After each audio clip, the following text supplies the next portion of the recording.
My name is Wilma. I'm standing at the rehearsal dinner, looking at my father on his knees, crying into his hands. The man who had always been so proud and arrogant, now broken in front of everyone. It's a moment I've never thought I'd see, and it's the climax of a story that has changed two families forever. I come from a well-to-do family in Seattle. My father, Victor Thompson, is a well-known real estate tycoon. He owns several large real estate companies in the city, is a regular at charity galas, and his face often appears in local newspapers. He's the kind of man who likes to control everything and make sure his family upholds a perfect image in the public eye. My mother, Isabella Thompson, was once a talented ballerina. Her grace and elegance were the talk of the town. But after marrying my father, she gradually gave up her career to focus on the family. Around my father, she became cautious, always trying to please him, and often apologizing for things that weren't her fault. I have an older brother, Ethan. He has black hair, brown eyes, and a strong jawline, just like the family portrait hanging in my father's study. He's the son my father is proud of. My father has been grooming him to take over the family business since he was a child, taking him to important business meetings and introducing him to industry bigwigs. I, on the other hand, have golden red hair and green eyes. From the moment I could understand my father's words, he made it clear that my appearance was not welcome in the family. "No Thompson looks like that," he would say either as a so-called joke or a harsh verdict, whenever relatives complimented me. When I was 10, I heard him ask my mother if I was someone else's child. When I was 15, he refused to buy me a new laptop for school, saying that my real father should take care of it. Ethan, of course, got the latest model without a second thought. When I got into college for forensic accounting, my father laughed mockingly, saying that numbers might finally teach me the value of proof. And he didn't pay a single cent for my tuition. I had to take out loans and work part-time at a coffee shop to make ends meet. But the worst thing was how he treated my mother. Every small disagreement at home would turn into a trial where my mother was the accused and I was the so-called evidence.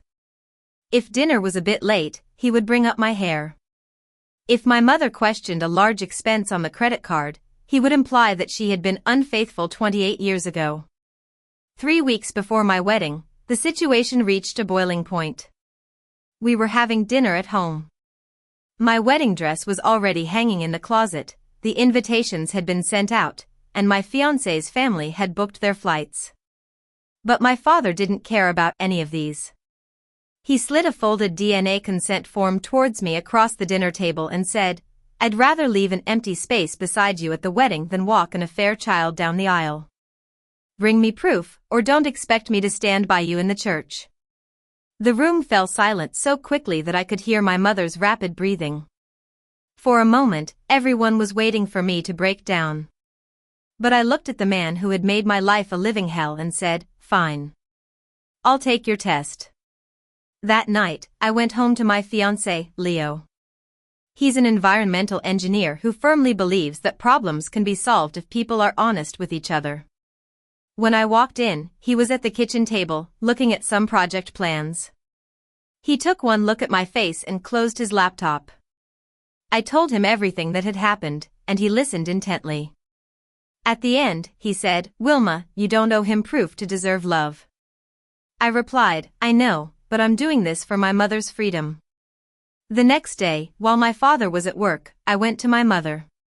She gave me her DNA sample with trembling hands and tear-filled eyes. But her voice was steady when she said, "No matter what the result is, you're my daughter. Nothing can change that."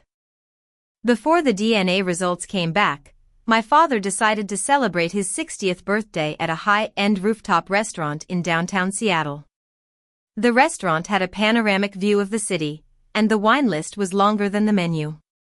Dozens of relatives and business friends showed up, treating my father like a local celebrity. During dinner, my father played the role of a generous host at first. He praised Ethan for his achievements in the family business and boasted about his own success. But when dessert arrived, he stood up with a glass of champagne and started a speech about family legacy. He talked about the Thompson name, family discipline, and family blood. I knew what was coming. He then looked straight at me and said, "Of course, not everyone here understands what blood really means. A wedding is supposed to be a father giving away his daughter. But what should a man do when the bride might be an affair child?" The atmosphere in the room suddenly became tense. Some guests shifted uncomfortably, and my mother closed her eyes in pain. Leo was about to stand up, but I put my hand on his arm. I knew my father wanted me to lose control, to make a scene and prove his so-called truth. Instead, I calmly stood up, walked to my mother, and said, "Mom, let's go get some air." In the hallway outside the private room, my mother kept apologizing as if she was the one at fault. I told her to stop apologizing for his cruelty. Just then, my grandmother, Mildred, caught up with us.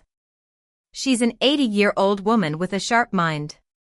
She whispered to us, "There's something about the night you were born. Seattle General Hospital lost power during a heavy storm. The nursery was moved. I remember a nurse bringing you in late, looking terrified, and her hands were shaking so much that I thought she might drop you. Her name was Doris Miller."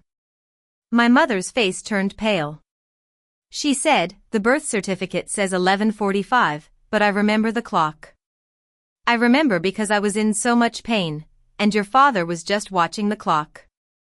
You were born at 12:08, 23 minutes later." This revelation made me realize that there might be a big secret behind my birth. And then, the DNA results arrived. It was a Thursday night. I was pretending to watch TV while constantly checking my email. When my phone buzzed, I knew it was the results. My hands went cold. The subject line was simple and cruel: "Your genetic relationship report is ready." Leo was sitting beside me. He saw the change in my face and asked if he should stay with me. I nodded. With a shaking thumb, I opened the file. The first result was as my father had expected. I had 0% genetic match with Victor Thompson. But then, when I scrolled down, I found that I also had 0% genetic match with Isabella Thompson. The room seemed to spin. The woman who had loved me, sung to me during storms, and protected me from my father's cruelty all these years was not my biological mother. I called the lab immediately, crying. The technician assured me that the samples were not contaminated, the tests were run twice, and the results were conclusive. I was devastated. I slid down to the kitchen floor, and Leo sat beside me, holding my hand. I whispered, "Then who am I?" The next morning, I went to my mother's house. She opened the door in her robe, saw my face, and asked what had happened. I handed her the report. She read it over and over again, then shook her head in disbelief. "No," she whispered, "I carried you for 9 months, went through labor for 16 hours, and held you in my arms. You're mine." We started to look through my baby records. There were indeed some tiny inconsistencies, like a wrong time on one document and a nurse's signature that appeared on 2 different pages. It seemed that there was a huge lie hidden behind these papers. Just then, Ethan came by for lunch. He saw the report on the coffee table and only looked at the part about my father. He went pale and said, "Dad needs to know." I tried to stop him, but he was so loyal to my father that he told him everything that night. My father only knew that I was not his biological daughter. He thought he had finally won.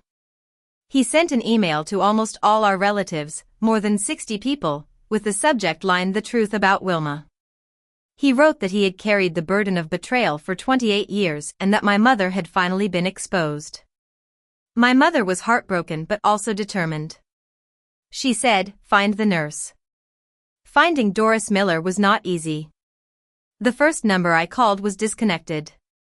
The second number belonged to her son, who said his mother didn't like to talk about her time at the hospital and didn't want to be contacted by strangers.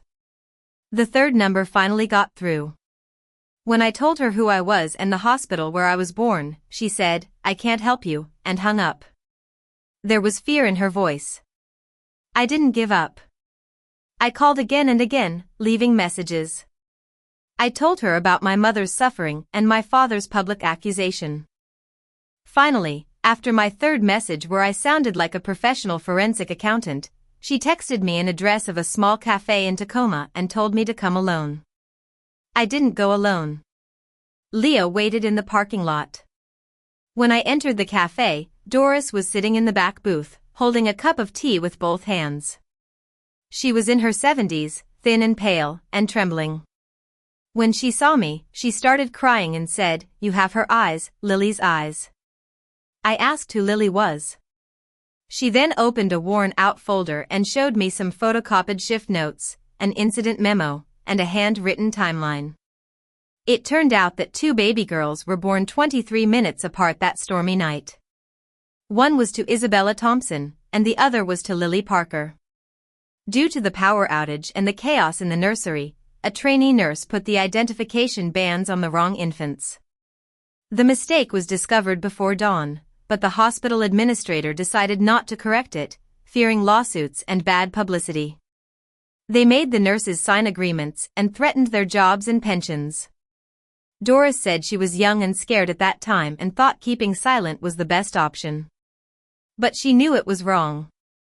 She also showed me the name of the other girl, Ava Parker.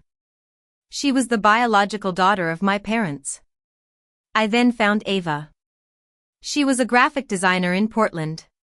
She had black hair, brown eyes, and a face that was so familiar, just like the Thompson family. I spent a long time thinking about how to tell her the truth. Leo told me that I couldn't protect her by hiding it. I finally sent her a long message, explaining everything. She was initially skeptical, thinking it was a scam. But after we had a long video call, she started to believe me. She also told me that her adoptive parents, Lily and Tom, had always loved her, but her father used to joke that the hospital might have given them the wrong baby because she didn't look like them. Ava agreed to a legal DNA test. 10 days later, the results came back. She was a 99.9% genetic match with my parents. I prepared all the evidence, including the DNA reports, Doris's statement, and my father's email. I invited Ava to the rehearsal dinner, promising her that she could leave at any time. At the rehearsal dinner, my father walked in like a conqueror. But when I stood up and revealed the truth, showing the DNA reports on the screen and introducing Ava, the room fell into shock. My father's face turned pale, and he staggered back. Doris stepped forward and told everyone what had happened at the hospital. My father couldn't believe it. He knelt down and cried, asking, "Why? Why would this happen?" I looked at him and said, "The baby switch was a mistake of the hospital, but your cruelty to us for 28 years was a choice." After that, my father's life changed. His business partners started to distance themselves from him, and he was asked to step down from some charity boards. My mother moved to my grandmother's house and told him that separation was for her own well-being. He paid for my entire wedding, cleared part of my student debt, and set up a fund for counseling and legal costs for both families. He also posted a public apology as my mother demanded. At my wedding, my mother walked me down the aisle. Ava also came, not as a replacement sister, but as a woman whose life had been intertwined with mine by this accident. Later, both families sued Seattle General Hospital. Doris testified, and old records were found. The hospital settled the case, apologized publicly, and improved its newborn identification procedures. Through this whole experience, I've learned that DNA can show blood relations, but it can't measure love. A family is not just about blood, it's about the people who stand by you, believe in you, and choose truth even when it's difficult. My father wanted proof of my belonging, but in the end, he proved that true family is built on love and trust.